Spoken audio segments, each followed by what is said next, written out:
हाँ स्टूडेंट्स, तो आज हम लेकर के आ गए न्यू टॉपिक जिसका नाम है महत्तम शक्ति प्रमेय। ऐसे एक्चुअली ये पढ़ना है वास्तव में इंजीनियरिंग कॉलेज में आप जाएंगे तो महत्तम शक्ति प्रमेय, मैक्सिमम पावर थ्योरम, थ्योनिस थ्योरम, हाँ बहुत तरह के थ्योरम पढ़ने वहां पे हायर लेवल तक आप जाएंगे वहां। लेकिन यहाँ पे हम थोड़ा पढ़ लेते हैं महत्तम शक्ति प्रमेय, क्योंकि इस पर IIT में क्वेश्चन 1999 में पूछा हुआ है। ओके, तो आइए बच्चों स्टार्ट करते हैं। महत्तम शक्ति प्रमेय आखिर है क्या, इसको जानने के लिए आपको लेक्चर देखना होगा सेल वाला भी, है ना। और महत्तम शक्ति प्रमेय बस आराम से नोटबुक पेन निकाल के बैठिए, ध्यान से सुनिए मेरा बात। आज एक बार में इस लेक्चर को 100% क्लियर करने जा रहे हैं। ओके, तो देखा जाए बच्चों, ये है परिपथ में लगा बाह्य प्रतिरोधक, ये है सेल और ये है आंतरिक प्रतिरोध।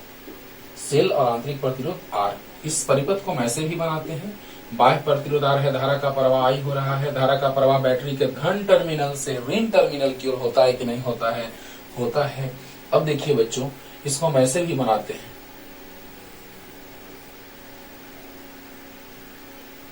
ये अंदर की बात है, ऐसा हम पीछे पढ़ाए बच्चों जब सेल पढ़ाए आपको, तो है ना। चूंकि अंदर का प्रतिरोध है इसलिए इसको हम घेर के रखे हुए हैं। आंतरिक प्रतिरोध, धारा का प्रवाह तो पता है आपको कि बैटरी के धन टर्मिनल से ऋण टर्मिनल की ओर होता है। तो इस फिगर को हम ऐसे भी बना सकते हैं, चूंकि आंतरिक प्रतिरोध जो है वह सेल के अंदर का बात हो रहा है, इसलिए उसको हम घेर के रखे हैं समझने के लिए। अब सोचिए बच्चों, इस टॉपिक को पढ़ने से पहले आपको एक बार थोड़ा सा सेल का जानकारी ले लेना होगा कि सेल का विद्युत वाहक बल क्या था, ई विद्युत वाहक बल, और सेल का आंतरिक प्रतिरोध क्या था। जरा सा उस लेक्चर को देख लीजिएगा। सेल के बारे में हम डिटेल में बताएं इसी चैप्टर में, थर्ड चैप्टर में। अब चैप्टर लास्ट होने जा रहा है, इसके बाद एक लास्ट टॉपिक आएगा विद्युत ऊर्जा और चैप्टर समाप्त होगा। तो सोचिए बच्चों, और हम लगाएंगे फिर फोर्थ चैप्टर पे, बहुत ही लाजवाब चैप्टर, क्योंकि ये हम बीच से पढ़ा रहे हैं, अभी बहुत पहले ही अपलोड किया हुआ था थर्ड चैप्टर का लेक्चर, इसलिए बीच से आ रहे हैं। लेकिन फोर्थ चैप्टर स्टार्टिंग से स्टार्ट होगा, मजा आएगा बच्चों, पूरा का पूरा कॉन्सेप्ट क्लियर होता जाएगा। क्योंकि यहाँ पर कुछ निर्भर कर रहा है पीछे के लेक्चर पर, वहां पे वैसा नहीं होगा। तो आइए बच्चों, महत्तम शक्ति प्रमेय का मतलब क्या है। महत्तम शक्ति प्रमेय क्या, ये बैटरी दिखा रहा है कि हम कितना काम कर रहे हैं। एक बैटरी रखा हुआ है कहीं पे, उसको अगर हम परिपथ में जोड़ दिए तो क्या उससे पता चल पाता है कि आखिर उसकी औकात कितनी है।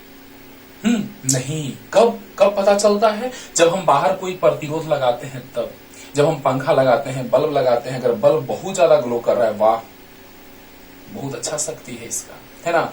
यानी कि परिपथ की शक्ति महत्तम का मतलब क्या कि इससे जानकारी पता नहीं चल पाता है, लेकिन इससे तो जानकारी पता चलता है 100%। यानी परिपथ की शक्ति महत्तम का मतलब क्या कि बाह्य प्रतिरोध की जो शक्ति होगी अगर महत्तम होगी तो हम लोग कह देंगे कि परिपथ की शक्ति महत्तम होगी। 2 मेथड से समझाने जा रहे हैं बच्चों, बस ध्यान से सुनिएगा। एक बार में बोले हैं 100% क्लियर होने जा रहा है। बस एक लेक्चर आप देखिएगा आंतरिक प्रतिरोध वाला और विद्युत वाहक बल से संबंधित, उसी में बताए हैं सेल का विद्युत वाहक बल, आंतरिक प्रतिरोध, सब कुछ बताया हुआ है। ओके, तो देखिए बच्चों, अगर इसका हम बात करें तो इससे पता नहीं चल पाएगा कि शक्ति कितनी है, लेकिन ये जानकारी देगा, बल्ब लगाएंगे, पंखा लगाएंगे, कुछ भी लगाएंगे तो पता चलेगा कि हाँ सर महत्तम शक्ति का बात होगा। यानी शक्ति कैसे पता चलेगा कि महत्तम है, उसका तो उपाय है मैथमेटिकल कॉन्सेप्ट। लेकिन महत्तम शक्ति का जानकारी ये देगा कि ये, तो ये देगा। कैसे देगा तो देखा जाए बच्चों, ध्यान दीजिएगा। अब कैसे हम इसको डिफाइन थोड़ा करते हैं वो देखिएगा। परिपथ की शक्ति महत्तम होगी, परिपथ की शक्ति महत्तम होगी या बाह्य प्रतिरोधक की शक्ति महत्तम होगी यदि बाह्य प्रतिरोध आंतरिक प्रतिरोध के बराबर हो जाए। सबसे पहला कंडीशन यही है बच्चों कि दिमाग में सेट रखना है कि महत्तम शक्ति प्रमेय अगर हम पढ़ रहे हैं तो परिपथ की शक्ति महत्तम तब होगी जब बाह्य प्रतिरोध और आंतरिक प्रतिरोध आपस में बराबर हो जाए। अब कैसे, तो विद्युत परिपथ को विद्युत स्रोत, अरे विद्युत स्रोत पर जब तक नहीं जुड़ेंगे तब तक वो जलेगा, काम करेगा नहीं करेगा। विद्युत परिपथ को विद्युत स्रोत के द्वारा जोड़ी जाती है तो परिपथ की शक्ति या बाह्य प्रतिरोध की शक्ति महत्तम तब होगी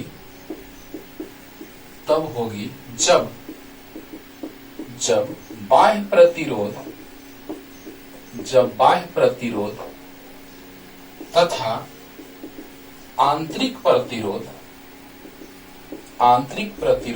आपस में बराबर हो जाएं। महत्तम शक्ति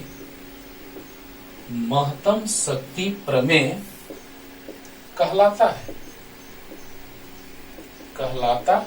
वाह, एक बार में याद होगा बच्चों, एक बार में रटना नहीं है, समझना है ध्यान से कि जब हम किसी बाह्य प्रतिरोध को या परिपथ में विद्युत स्रोत को जोड़ेंगे तो परिपथ की शक्ति या बाह्य प्रतिरोधक के सिरों के बीच या बाह्य प्रतिरोधक की शक्ति महत्तम तब होगी जब बाह्य प्रतिरोध आंतरिक प्रतिरोध के बराबर हो जाए। आपको जस्ट अभी समझाया बच्चों, पूरा कंक्लूड करने जा रहे हैं तुरंत जस्ट इस बात को, पूरे को, थ्योरी को, कि जब हम किसी बाह्य प्रतिरोध को जोड़ेंगे यानी बल्ब को जोड़ेंगे तो किसी बैटरी के सिरों के बीच जोड़ेंगे। बैटरी के अंदर आंतरिक प्रतिरोध होगा। सेल में पढ़ाए हैं, सेल वाला लेक्चर जाके देखिए पहले बच्चों। हाँ, बस इतना चीज के लिए सेल वाला लेक्चर आप देख सकते हैं, नहीं भी देखेंगे तो कोई दिक्कत नहीं है, कि बस यहाँ पे भी आप याद रखिए कि ये विद्युत वाहक बल E है और आंतरिक प्रतिरोध R है बस। और बाह्य प्रतिरोध, तो बताइए शक्ति के बारे में क्या ये जानकारी देगा? इससे इसको देखने से पता चलेगा कि कितनी इसकी शक्ति है? नहीं, एक आदमी को देखने से पता नहीं चल पाएगा कि उसकी शक्ति कितनी है। हो सकता है वो दुबला पतला हो लेकिन बहुत ज्यादा शक्ति हो। कैसे पता चलेगा? जब वो कोई काम करेगा। यानी यहाँ पर बैटरी को या सेल को जब हम जोड़ेंगे बाह्य प्रतिरोधक के सिरों के बीच और ये जब ग्लो करेगा, ज्यादा चमकेगा, ज्यादा ग्लो करेगा, ज्यादा अच्छा जलेगा, इसका मतलब कि शक्ति ज्यादा है। और बहुत कम तो बहुत कम है, कम जलेगा तो बहुत कम है।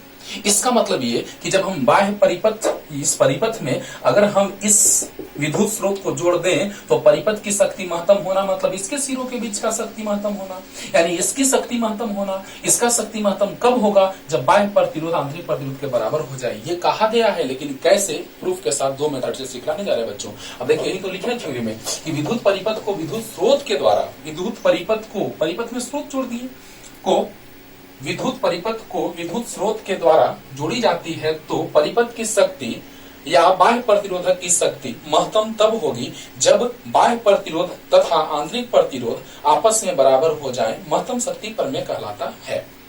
अब यहाँ विद्युत परिपथ से संबंधित क्या? तो विद्युत परिपथ माने कि उसमें प्रतिरोधक जुड़ा होगा। विद्युत परिपथ मीन्स जरूर कुछ न कुछ प्रतिरोधक जुड़ा होगा। परिपथ बनाने का मतलब क्या? कि उसमें बल्बे नहीं है, पंखे नहीं है, फालतू बात है। अच्छा, अब सोचिए बच्चों, ध्यान से सुनिएगा, लास्ट रिपीटेशन, कि विद्युत परिपथ को, यानी परिपथ ही है, विद्युत स्रोत अच्छा के द्वारा जोड़ी जाती है तो परिपथ की शक्ति महत्तम तब होगी। यानी परिपथ की शक्ति मतलब क्या? कि बाह्य प्रतिरोधक की शक्ति, क्लियर हो रहा होगा, महत्तम तब होगी जब बाह्य प्रतिरोधक तथा आंतरिक प्रतिरोधक आपस में क्या हो जाए? बराबर हो जाए। इसे महत्तम शक्ति प्रमेय कही जाती है। यानी इसका कंक्लूजन ये है कि बाह्य प्रतिरोध और आंतरिक प्रतिरोध आपस में क्या हो जाए? बराबर हो जाए। क्लियर? चलिए जल्दी से लिख लीजिए, जल्दी। अब देखिए बच्चों, डेरिवेशन कैसे करते हैं वो देखा जाए। ये तो पता है आपको कि धारा का प्रवाह, किरचॉफ का नियम इसी चैप्टर में पढ़ा है बच्चों। किरचॉफ का नियम, किरचॉफ के धारा का नियम, किरचॉफ के विभव का नियम, एक आवेश संरक्षण से संबंधित, एक ऊर्जा संरक्षण से संबंधित, है ना। तो जैसे ही धारा का प्रवाह होगा, तो देखिए बच्चों, धारा का प्रवाह इससे भी हुआ और इससे भी हुआ, वही धारा का प्रवाह दोनों से हुआ, यानी श्रेणी क्रम में। तो प्रतिरोध, कुल प्रतिरोध जो होगा वो क्या होगा? डायरेक्ट हम निकाल दे रहे हैं, नहीं तो आप किरचॉफ के नियम से चलेंगे। किरचॉफ का नियम फिर आपको देखना पड़ेगा, वहां से माइनस वाला मिला, प्लस आई आर बराबर 0। लेकिन इसके लिए आपको किरचॉफ का नियम देखना होगा। हम डायरेक्ट बताने जा रहे हैं। अगर आपको किरचॉफ के नियम से बनाना होगा तो ऐसे, कैसे? आइए स्टार्ट करते हैं। अगर धारा का प्रवाह ऐसे हो रहा है तो जिस दिशा में हम जा रहे हैं उसी दिशा में धारा का प्रवाह हो रहा है तो आई आर, जिस दिशा में जा रहे हैं उसी दिशा में धारा का प्रवाह आई आर, और जिस दिशा में जा रहा है उधर माइनस टर्मिनल मिला, माइनस ई बराबर 0। एक तो ये मेथड है, कब? जब आप किरचॉफ का नियम वाला लेक्चर देखेंगे तब, लेकिन उसको बिना देखे ही हम आपको बता देते हैं दूसरे मेथड से। बतलाइए, जैसे ही धारा का प्रवाह हो रहा है तो दोनों से धारा का प्रवाह समान हो रहा है, और जब किसी भी दो या दो से अधिक प्रतिरोधकों से धारा का प्रवाह समान हो तो वे श्रेणी क्रम में होते हैं। वाह, और श्रेणी क्रम में है तो कुल प्रतिरोध कितना? R1 plus R2। कुल प्रतिरोध जो होगा बच्चों होगा क्या? R1 plus R2। अच्छा, अब I बराबर होता है V बटा R। यहाँ V के जगह विद्युत वाहक बल E है तो E बटा R, और R मतलब कुल प्रतिरोध, R कुल मतलब टोटल। तो बताइए बच्चों, I बराबर E बटा R आ गया, R मतलब R प्लस R।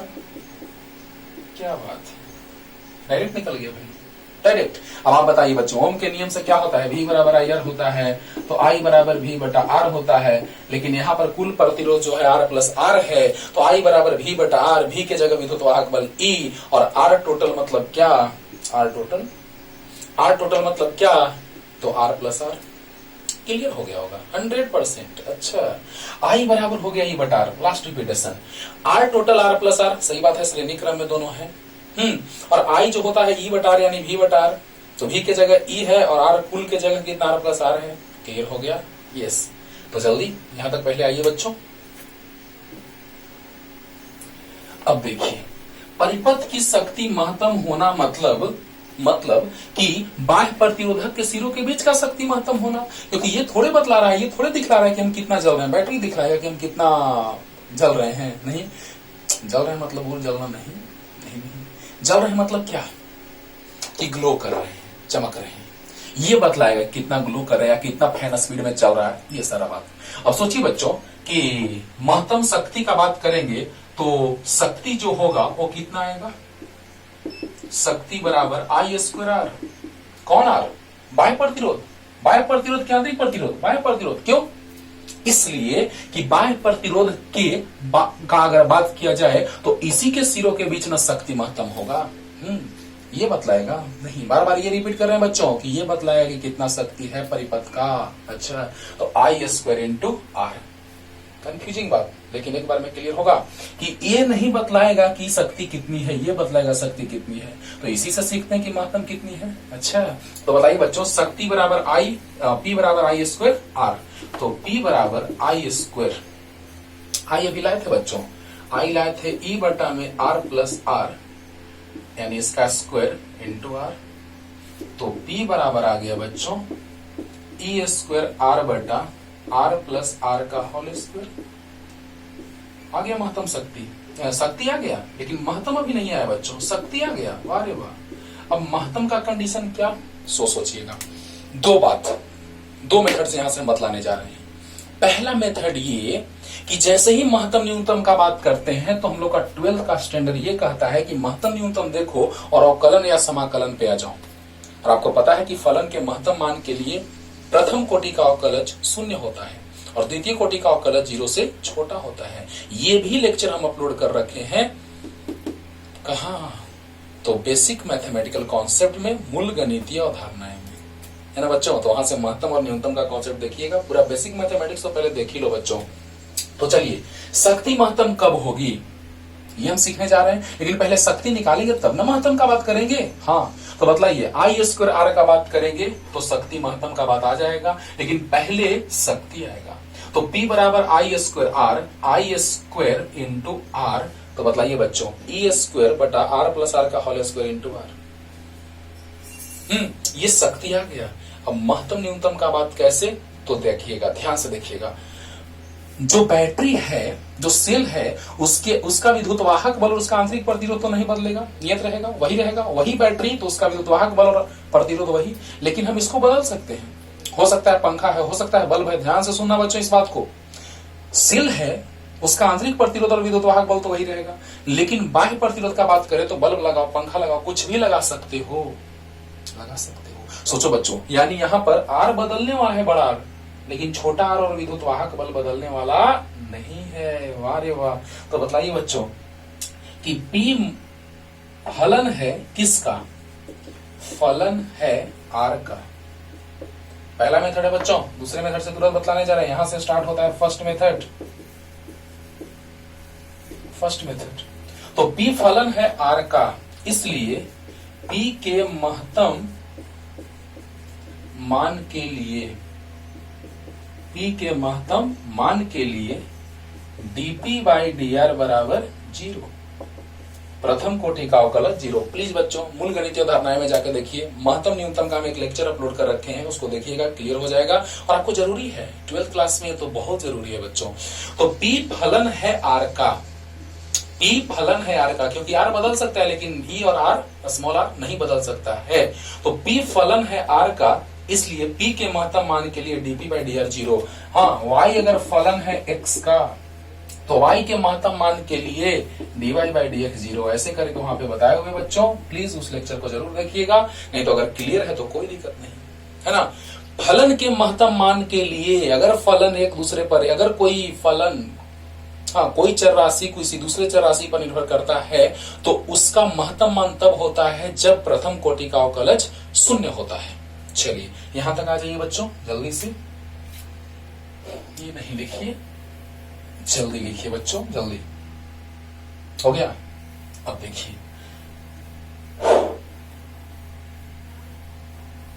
अब देखा जाए तो dr ऑफ कितना था, P का मान e स्क्वायर r बटा r प्लस r का होल स्क्वायर, इतना ही था ना बच्चों, i स्क्वायर r आई, ठीक है, हाँ इतना ही था, इक्वल टू 0। क्लियर। अब देखिए बच्चों, अरे आई स्क्वायर आया था, आई इतना आया था, इतना, तो उसका स्क्वायर और आर, बढ़िया। तो बताइए बच्चों, ई तो नियत है तो ई स्क्वायर बाहर आ जाएगा।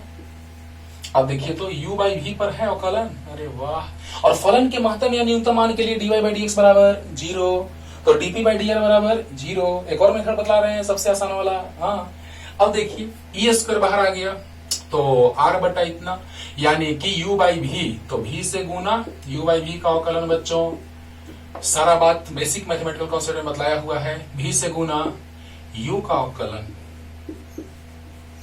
माइनस u से गुना v का अवकलन और बटा में v स्क्वायर।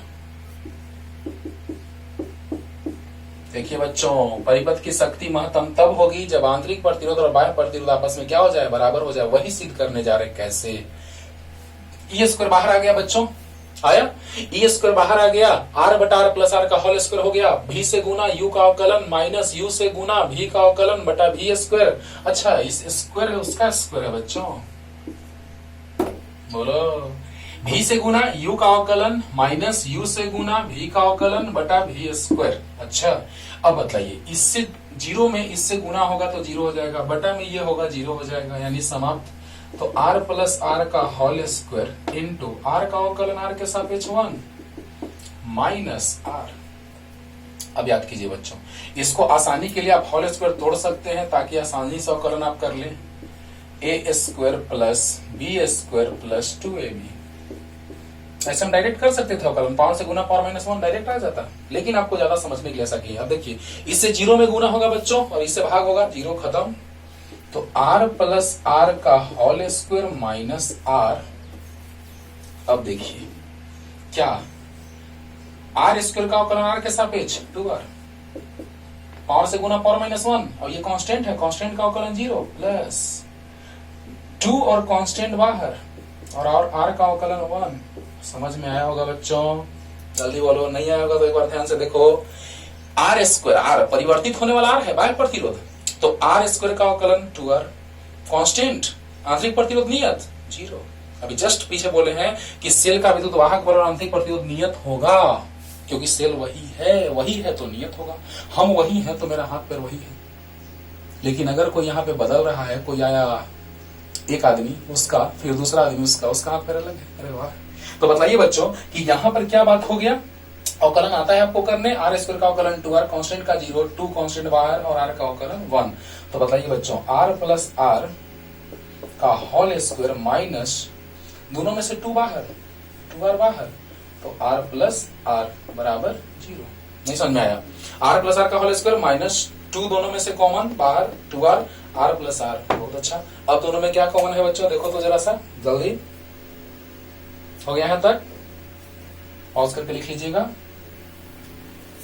ये तो थोड़ा लंबा मेथड है बच्चों, वो एकदम छोटा है सेकंड मेथड, एकदम छोटा, उसमें कोई अवकलन का कॉन्सेप्ट नहीं, लेकिन आपके लिए यही इंपॉर्टेंट है ना। हाँ, तो देखिए बच्चों, r प्लस आर बाहर आ गया तो r प्लस आर बच गया और -2r बराबर 0, तो r प्लस आर इंटू छोटा r minus -2r plus r minus r बराबर 0। अब बताइए बच्चों, ये तो 0 नहीं हो सकता है क्योंकि प्रतिरोधक का प्रतिरोध हमेशा प्लस में होता है, तो 10 प्लस 5 10 प्लस 10 0 नहीं, यानी कि ये 0 हो सकता है, और 0 बटा समथिंग 0 यानी r बराबर r। अरे वाह सर, ये तो आ गया सर। याद करो, परिपथ की शक्ति महत्तम तब होगी जब बाह्य प्रतिरोध आंतरिक प्रतिरोध के बराबर होगा। परिपथ की शक्ति महत्तम तब होगी जब बाह्य प्रतिरोध आंतरिक प्रतिरोध के बराबर होगा। अब देखिए बच्चों, शक्ति वाला जो मान आया था हम लोग का, वो कुछ इतना आया था। अब बतलाइए, शक्ति महत्तम का अगर हम बात करें, P मैक्सिमम, ये मैक्सिमम कब आएगा? जब बाह्य प्रतिरोध आंतरिक प्रतिरोध के बराबर होगा, जब बाह्य प्रतिरोध आंतरिक प्रतिरोध के बराबर होगा। तो P मैक्सिमम बराबर E स्क्वायर R बटा 2R का स्क्वायर 4R स्क्वायर, यानी P मैक्सिमम जो आ गया बच्चों, वो आ गया E स्क्वायर बटा 4R, और छोटा r की जगह बड़ा r भी तो रख सकते हैं क्योंकि आपस में बराबर है। फिर से समझ लो बच्चों, ध्यान से सुनना। महत्तम शक्ति तब होगी परिपथ की जब बाह्य प्रतिरोध आंतरिक प्रतिरोध के बराबर हो। अगर ऑब्जेक्टिव क्वेश्चन में आ गया तो बस डिटेल नहीं, अगर आया बस एक लाइन में आ जाएगा कि परिपथ की शक्ति महत्तम होगी यदि 4 ऑप्शन दे देगा, r बड़ा r से, बड़ा r बड़ा r छोटा r से, बड़ा r छोटा r से, दोनों बराबर कोई नहीं, 4 ऑप्शन में से ये टिक आउट कर दीजिएगा।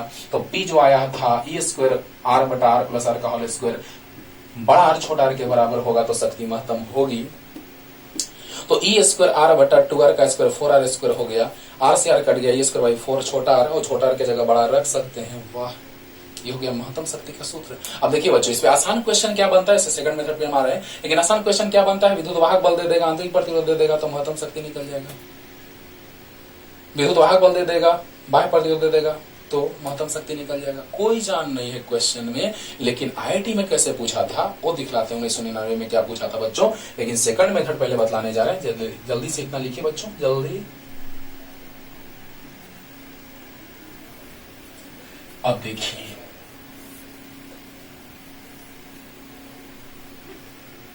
सेकंड मेथड पे आ रहे हैं। सेकंड मेथड एकदम आसान लगेगा, लेकिन हम तो यही कहेंगे कि फर्स्ट मेथड से बनाइएगा, क्योंकि सेकंड मेथड आपके लिए इंपॉर्टेंट नहीं है, भले आसान लगेगा। तो P बराबर था second method,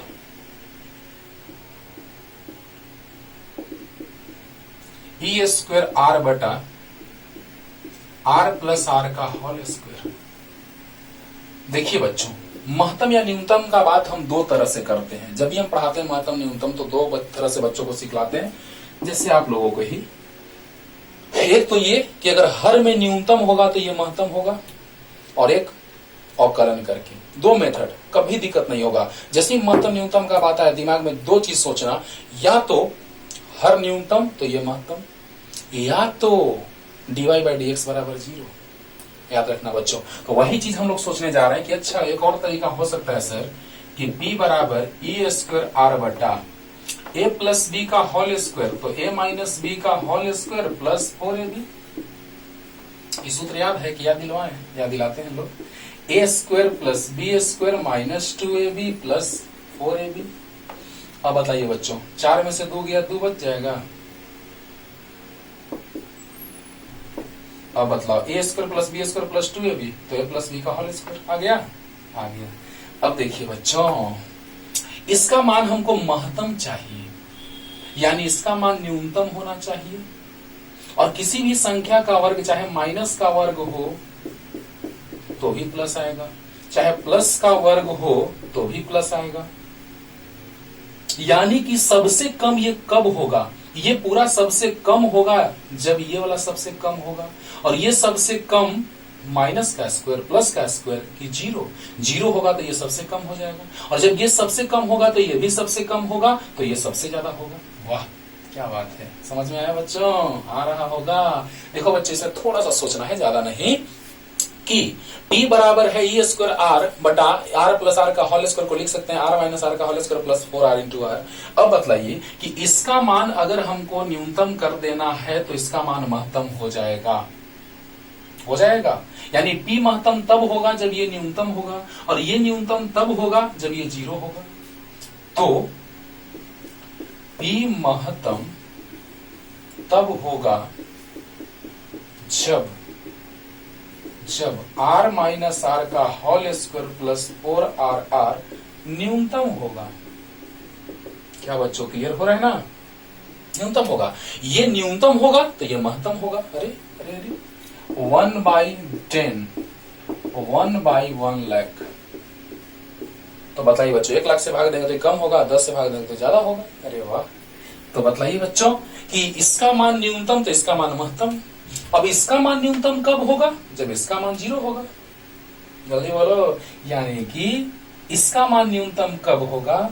r minus R का होल स्क्वायर प्लस 4r न्यूनतम तब होगा जब r माइनस आर का होल स्क्वायर बराबर 0। चलिए समझिएगा बच्चों, ये महत्तम तब होगा जब ये पूरा न्यूनतम होगा, और ये पूरा न्यूनतम तब होगा जब ये 0 होगा। एकदम सही बात है। तो बताइए ये पूरा न्यूनतम तब होगा जब ये 0 होगा। क्लियर हो गया होगा? अच्छा, जल्दी लिखो, जल्दी बच्चों।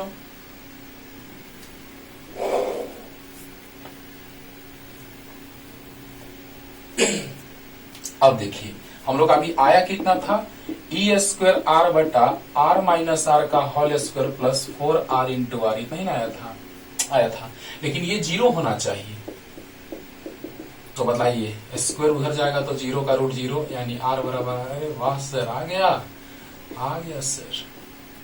और जैसे ही ये 0 रखेंगे बच्चों तो P मैक्सिमम हो जाएगा। देखिए यहां से भी वही आ जाएगा, 0 प्लस इतना, तो P मैक्सिमम बराबर ई स्क्वायर आर बटा 4r। तो ई स्क्वायर बटा 4r आ गया बच्चों।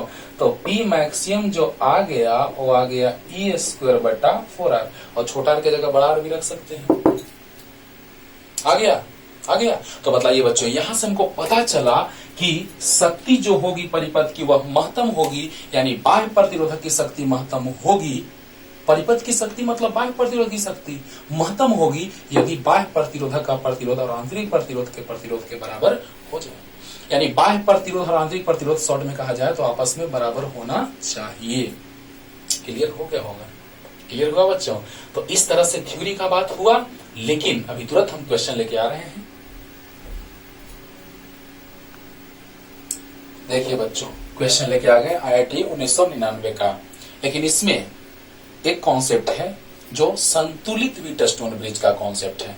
अब ये संतुलित व्हीटस्टोन ब्रिज क्या है? तो संतुलित व्हीटस्टोन ब्रिज का एक लेक्चर अपलोड किए हुए हैं बच्चों, उसमें आप देखिएगा, मजा आएगा। तो क्योंकि आप स्टार्टिंग से जब पढ़ते जाएंगे, 3rd चैप्टर को जब शुरू से पढ़ेंगे बच्चों, तब ना यहाँ पे पहुंचेंगे। लेकिन डायरेक्ट अगर यहाँ पहुंच रहे हैं तो हमको बताना पड़ रहा है कि इसमें किसका कॉन्सेप्ट अप्लाई हुआ है। तो संतुलित व्हीटस्टोन ब्रिज का कैसे, नाम थोड़ा दे देते हैं। यहां पर बिंदु कर देते हैं P, यहां Q, यहां पर A और यहां पर B। देखिएगा बच्चों, ध्यान से समझिएगा, P Q A B कैसे फिगर को बनाएंगे तो पता चलेगा कि हाँ सर संतुलित व्हीटस्टोन ब्रिज है। अब देखिए बच्चों, यहां पर P है,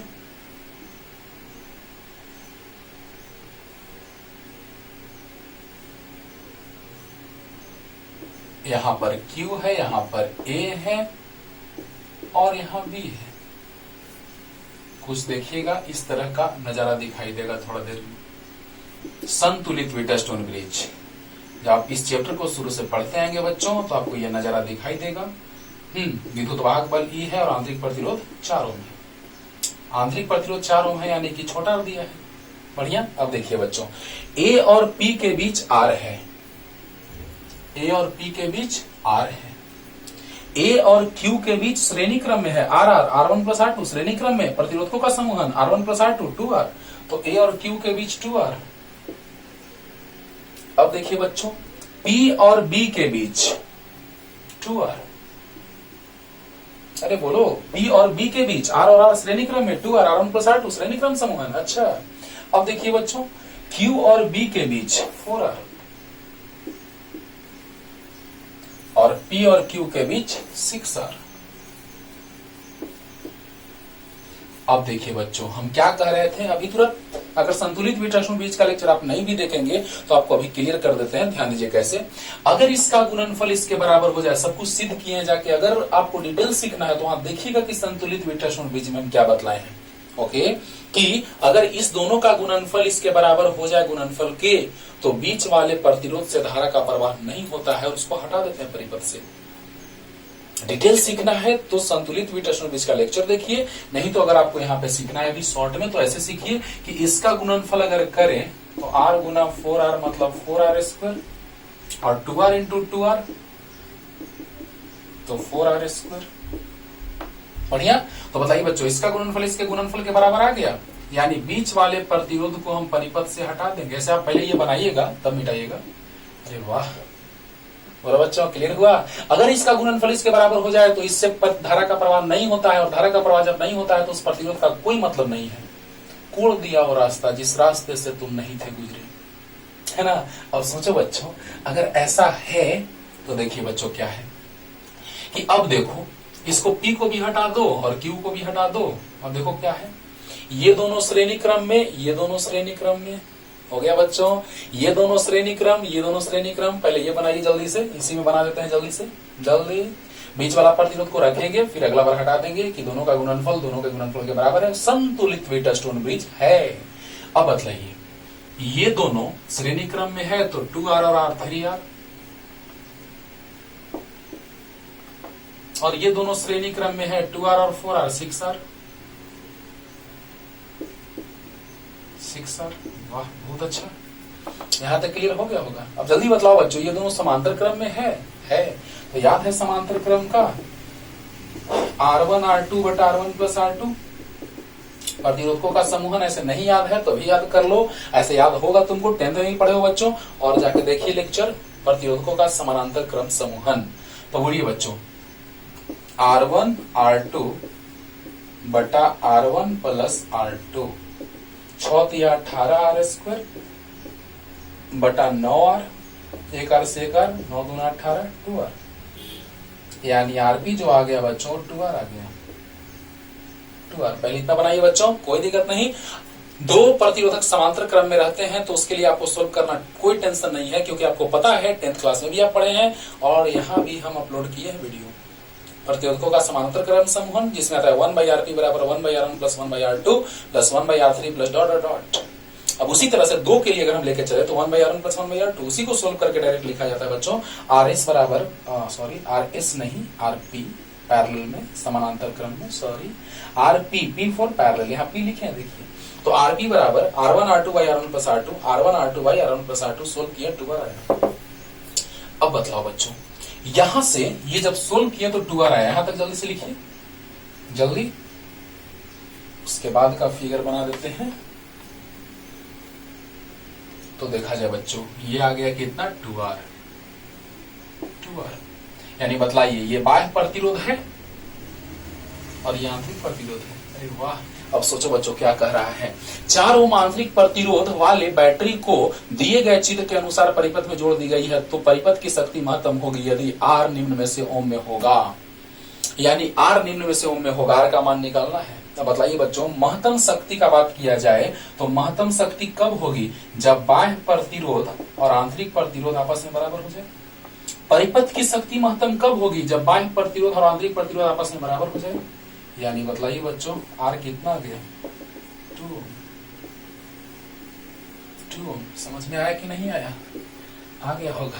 अरे वाह, मतलब क्या कि बस इसमें एक एक्स्ट्रा कॉन्सेप्ट लगाया गया है संतुलित वीटस्टोन ब्रिज, और संतुलित वीटस्टोन ब्रिज अगर आप जान गए हैं तो कोई दिक्कत नहीं है। यानी कि जो जो लेक्चर इसमें यूज में आया है बच्चों चाहे तो उसको देखिएगा, हम शॉर्ट में समझा दिए हैं कैसे। क्योंकि आप स्टार्टिंग से लेक्चर देखेंगे तभी ना, और डायरेक्ट अगर देख रहे हैं तो भी आपको समझा दिए कहां से कॉन्सेप्ट यूज में आ रहा है। और जब बाह्य प्रतिरोध आंतरिक प्रतिरोध के बराबर हो जाएगा तो परिपथ की शक्ति महत्तम हो जाएगी। क्लियर? तो जल्दी से बना लीजिए, लास्ट लेक्चर लेकर के आ रहे हैं। हाँ, और चैप्टर समाप्त होगा और अगले चैप्टर में एंट्री मारेंगे जिसमें कोई पीछे के लेक्चर का टेंशन नहीं रहेगा बच्चों। Tata bye bye.